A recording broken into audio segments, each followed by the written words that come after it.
కాంగ్రెస్ 16 నెలల పాలనలో చేసింది ఏమీ లేదని ఎమ్మెల్సీ ఖమ్మం జిల్లా బీఆర్ఎస్ పార్టీ అధ్యక్షులు తాత మధుసూదన్ ఆరోపించారు. పార్టీ జిల్లా కార్యాలయంలో మాజీ ఎమ్మెల్యేలు సండ్ర వెంకట వీరయ్య, ఉపేందర్ రెడ్డి, చంద్రావతితో కలిసి తాత మధు మీడియాతో మాట్లాడారు. తెలంగాణ రాష్ట్ర సాధన లక్ష్యంగా 14 ఏళ్ల పోరాడి కేసీఆర్ నాయకత్వంలో రాష్ట్రాన్ని సాధించుకున్నామన్నారు. సాధించుకునే రాష్ట్రంలో 10 ఏళ్ల కేసీఆర్ సుపరిపాలన పాలనలో తెలంగాణ దేశంలోని నెంబర్ 1 రాష్ట్రంగా నిలిచిందన్నారు. కాంగ్రెస్ పార్టీ 420 మోసపూరిత హామీలను ఇచ్చి అధికారంలోకి వచ్చిందన్నారు. తెలంగాణ రాష్ట్రం దేశంలోని నెంబర్ 1 ఉండాలంటే మళ్లీ కేసీఆర్ పాలనే శ్రీరామ రక్ష అని తాత మధు స్పష్టం చేశారు. కాంగ్రెస్ పార్టీ ఇచ్చిన మోసపూరిత హామీలతో మోసపోయామని ప్రజలు భావిస్తున్నారని తెలిపారు. రాష్ట్ర ప్రయోజనాల కోసం ఏర్పడిన బీఆర్ఎస్ పార్టీ 24 సంవత్సరాలుగా పూర్తి చేసుకుని 25 సంవత్సరంలో అడుగు పెడుతున్న సందర్భంగా వరంగల్లో 27వ తేదీన గొప్ప బహిరంగ సభ నిర్వహిస్తున్నట్లు తెలిపారు.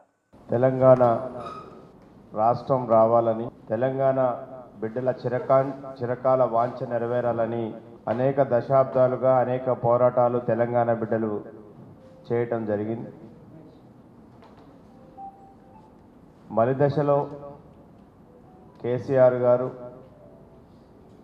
తెలంగాణ బిడ్డల యొక్క ఆకాంక్షలు నెరవేర్చడం కోసం తెలంగాణ రాష్ట్ర సాధనే లక్ష్యంగా తెలంగాణ రాష్ట్ర సమితి టీఆర్ఎస్ పార్టీని స్థాపించి 24 సంవత్సరాలు పూర్తయి 25వ సంవత్సరంలో అడుగుడుతున్న సందర్భంగా తెలంగాణ ఉద్యమానికి గుండెకాయలాగా ఉన్నటువంటి, తెలంగాణ ఉద్యమానికి ఊపిరిలు అందించినటువంటి వరంగల్ జిల్లా వేదికగా ఈ నెల 27న బీఆర్ఎస్ పార్టీ రజతోత్సవ బహిరంగ సభ కేసీఆర్ గారి నాయకత్వాన జరుగుతున్నటువంటి విషయం మీ అందరికీ తెలుసు. ఈ 24 సంవత్సరాల్లో బీఆర్ఎస్ పార్టీ అనేక ఎత్తు పల్లాలు చూడటం అనేది జరిగింది.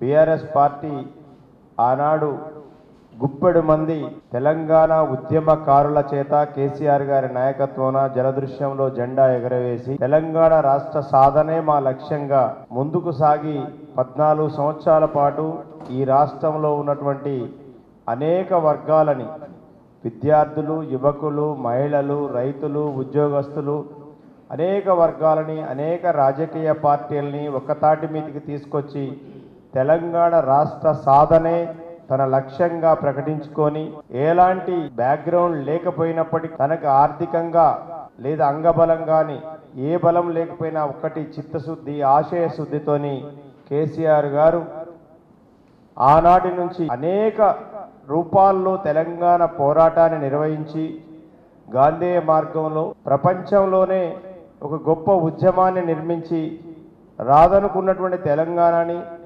ఢిల్లీ పాలకుల యొక్క మెడలు వంచి తెలంగాణ రాష్ట్రాన్ని సాధించడం అనేది వచ్చిన తెలంగాణ రాష్ట్రాన్ని భారతదేశంలో ఒక గొప్ప రాష్ట్రంగా మలచాలని, తెలంగాణ ఒకప్పుడు అత్యంత వెనుకబడ్డ ప్రాంతంగా ఉంటే కేసీఆర్ గారి నాయకత్వంలో గత 10 సంవత్సరాల్లో సుపరిపాలనకు కానివ్వండి, సంస్కరణలకు కానివ్వండి, లేదా అనేక రంగాల్లో భారతదేశంలోనే ఒక మేటి రాష్ట్రంగా తెలంగాణ రాష్ట్రం రూపొందటానికి కేసీఆర్ గారి యొక్క ఆలోచనలు, కేసీఆర్ గారు తీసుకొచ్చిన సంస్కరణలు మొత్తం యావత్ తెలంగాణ సమాజాన్ని ఈరోజు భారతదేశంలో ఒక గొప్ప సమాజంగా నిలబెట్టేటువంటి ప్రయత్నం కేసీఆర్ గారు చేసి దాంట్లో సఫలీకృతులు కావడం అనేది జరిగింది. ఈ నేపథ్యంలో ప్రజలు 10 సంవత్సరాల బీఆర్ఎస్ పాలన తర్వాత కాంగ్రెస్ పార్టీ ఇచ్చినటువంటి 420 అనేక మోసపూరితమైనటువంటి హామీలకి ప్రజలు మొగ్గి కాంగ్రెస్ పార్టీకి అధికారం ఇవ్వటం జరిగింది. 16 నెలల పాలనలో కాంగ్రెస్ పార్టీ కరెక్ట్ కాదు, తెలంగాణ రాష్ట్ర ప్రయోజనాలు నెరవేరాలి అంటే, తెలంగాణ రాష్ట్రం ముందుకు పోవాలి అంటే, తెలంగాణ రాష్ట్రం భారతదేశంలో గొప్ప రాష్ట్రంగా ఉండాలి అని అంటే మళ్ళా కేసీఆర్ గారి రావాలి, కేసీఆర్ గారి యొక్క పరిపాలనే ఈ రాష్ట్రానికి శ్రీరామ రక్షని ఈ రాష్ట్ర ప్రజలు 16 నెలల కాలంలోనే గ్రహించడం అనేది జరిగింది. ఇప్పటికే ఈ యొక్క తెలంగాణ రాష్ట్రంలో ఏ వర్గం కూడా ఈరోజు హ్యాపీగా లేదు. ఇప్పుడే పాలేరు నియోజకవర్గానికి వెళ్ళొచ్చాం. పెద్దలు కందాల ఉపేందర్ రెడ్డి గారి నాయకత్వంలో పార్టీ జెండా ఆవిష్కరణ కోసం నేను సండ్ర వెంకట వీరయ్య గారు ఉపేందర్ రెడ్డి గారితో పాటు కలిసి వెళ్ళటం జరిగింది. గతంలో కాంగ్రెస్ పార్టీకి ఓటేసినటువంటి వాళ్ళు కూడా జెండావిష్కరణకు వచ్చి, సార్ మేము పొరపాటు చేశాం సార్, మీకు ఓటేయకుండా మేము తప్పు చేశాం సార్, మేమేం కోల్పోయాం మాకు ఇప్పుడు అర్థమవుతుంది సార్ అని చెప్పి వాళ్ళు చెప్పడం జరిగింది. అట్లాగే వడ్ల కళ్ళం దగ్గర అడిగి రైతుల్ని ఉపేందర్ రెడ్డి గారు మీ అందరం కూడా వాళ్ళు పలకరిస్తే వాళ్ళ కళ్ళమ్మ నీళ్లు పెట్టుకోవడం జరుగుతుంది. సార్ మీరున్న కాడి నుంచి కల్లాలు స్టార్ట్ చేసే దగ్గర నుంచి, బస్తాలు తెచ్చే కాడి నుంచి, కాంటాలు వేసే దగ్గర నుంచి, లారీలకు ఎక్కించే కాడి నుంచి డబ్బులు పడే వరకు మీరు బాధ్యత తీసుకొని పనిచేశారు. ఇలా కనీసం మమ్మల్ని పలకరించే దిక్కు కూడా లేదు సార్, ఇక్కడ మంత్రి ఉన్నా పలకరించే దిక్కు లేదు సార్ అని రైతులు చెప్పడం అనేది జరుగుతుంది. ఇట్లా అనేక వర్గాల ప్రజలు ఈరోజు మేము మోసపోయాం, కాంగ్రెస్ పార్టీ ఇచ్చినటువంటి మోసపూరితమైన వాగ్దానాలలో మోసపోయి కేసీఆర్ గారు లాంటి గొప్ప నాయకుడికి మేము అవకాశం ఇవ్వలేకపోయినాము అని బాధపడుతున్నారు.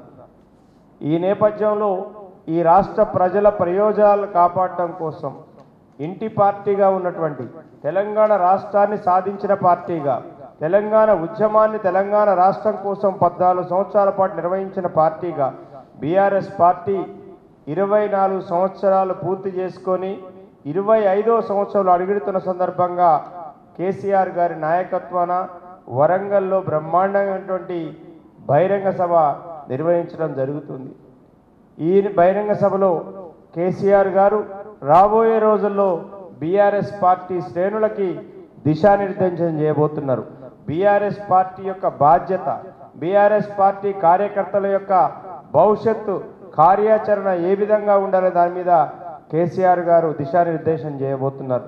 దీనికోసం ఈ జిల్లా నుంచి ఉమ్మడి జిల్లా ఖమ్మం జిల్లా నుంచి ఇప్పటికే అనేక ప్లానింగ్ అంతా పూర్తి కావడం జరిగింది. ప్రత్యేకించి ఖమ్మం జిల్లాలో ఉన్నటువంటి 5 నియోజకవర్గాల నుంచి భారీ ఎత్తున బీఆర్ఎస్ పార్టీ శ్రేణులు వరంగల్ బహిరంగ సభకి తరలి వెళ్తున్నారు. దీనిలో పాలేరు నియోజకవర్గం అలాగే ఖమ్మం నియోజకవర్గం ఈ దగ్గరలో ఉన్నాయి కాబట్టి సింహభాగం ఇక్కడి నుంచి వెళ్ళటం అనేది జరుగుతుంది. సత్తుపల్లి అట్లాగే మధిర అవి కొంత దూరం ఉండటం వల్ల పార్టీ ఇచ్చినటువంటి ఏదైతే బాధ్యతలు కోటా ఉందో దాని మేరకు ఇప్పటికే అందరూ ప్లాన్ చేసుకోవడం అనేది జరిగింది. ఎక్కడికక్కడ కార్యకర్తలు స్వచ్ఛందంగా కదులుతున్నారు. మేము వస్తామని ఇప్పటికే చాలా రిస్ట్రిక్షన్స్ మేము పెట్టడం జరిగింది. మహిళలు ఎక్కువ మంది రావద్దు, ఎందుకంటే ఇబ్బందులు పడతారు కాబట్టి మహిళలు కొంత ఈ ఒక్కసారి కొంచెం సంయమనం పాటించాలని మహిళలకు కూడా మేము చెప్పడం జరిగింది. అట్లాగే పిల్లలు, వృద్ధులు వీళ్ళెవరు కూడా ఈ ఎండల వేడికి తట్టుకోలేవారు కాబట్టి వారిని కూడా మినహాయించడం జరిగింది. అట్లాగే ఆరోగ్య సమస్యలు ఉన్నటువంటి వాళ్ళని కూడా మినహాయించడం జరిగింది. కేవలం బీఆర్ఎస్ పార్టీ ప్రధానంగా వచ్చే వాళ్ళలో యువకులు ఎక్కువ మంది ఉన్నారు. దీనికి ఇప్పటికే సత్తుపల్లి నుంచి మేము 3000 కోటా ఇస్తే ఇప్పటికే 3,500-4,000 మంది అక్కడి నుంచి మేము వస్తాం, మాకు బస్సుకి 50 మంది కాదు 60 మంది 70 మంది కూర్చొని వెళ్తామని చెప్పే పరిస్థితి. పాలేరు నియోజకవర్గం నుంచి 10,000 మంది రాష్ట్ర పార్టీ కోటా ఇస్తే ఇప్పటికే అక్కడ 14-15 మంది మేము బయలుదేరుతాం, అవసరమైతే మేము బస్సులు లేకపోయినా మేము వ్యక్తిగతంగా వస్తాం, మేము మీటింగ్కి వస్తామని చెప్పడం అనేది జరుగుతాం. తప్పకుండా ఈ యొక్క కార్యక్రమంలో గ్రామ స్థాయి నుంచి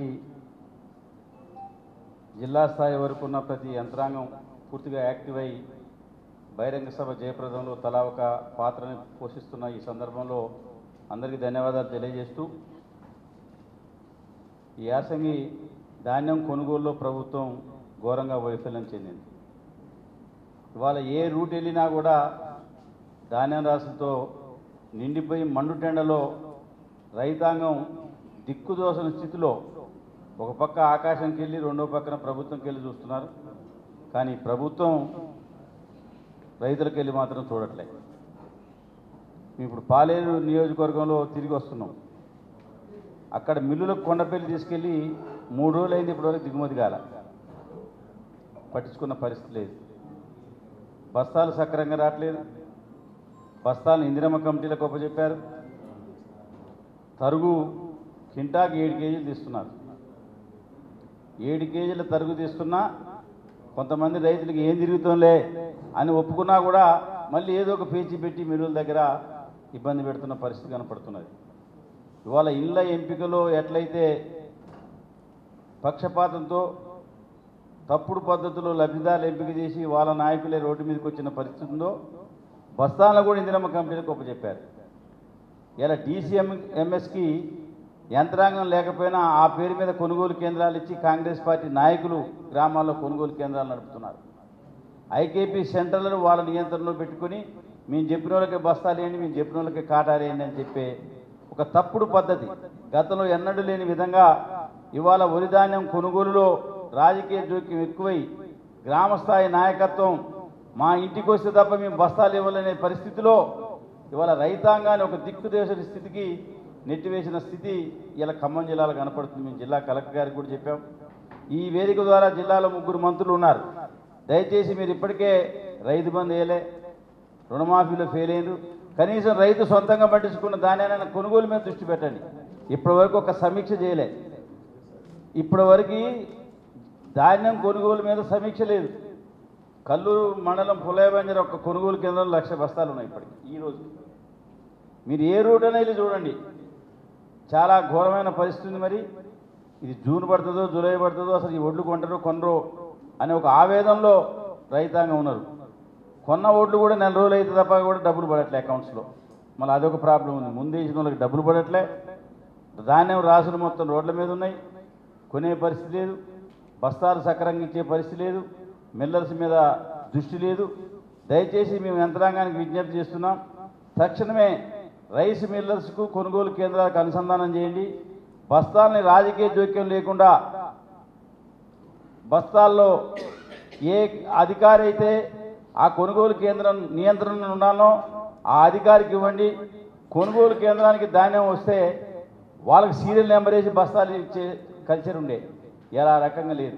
ఏరుగట్ల అనే విలేజ్లో అసలు మీరు బీఆర్ఎస్ వాళ్ళ ఒడ్లే పెనువెల్లి మండలం ఏరుగట్లలో అసలు మీరు కాటా వేయడానికి లేదు, ముందు మా వేయండి అని చెప్పి ఇలా ఉదయం నుంచి పెద్ద గొడవ జరుగుతుంది.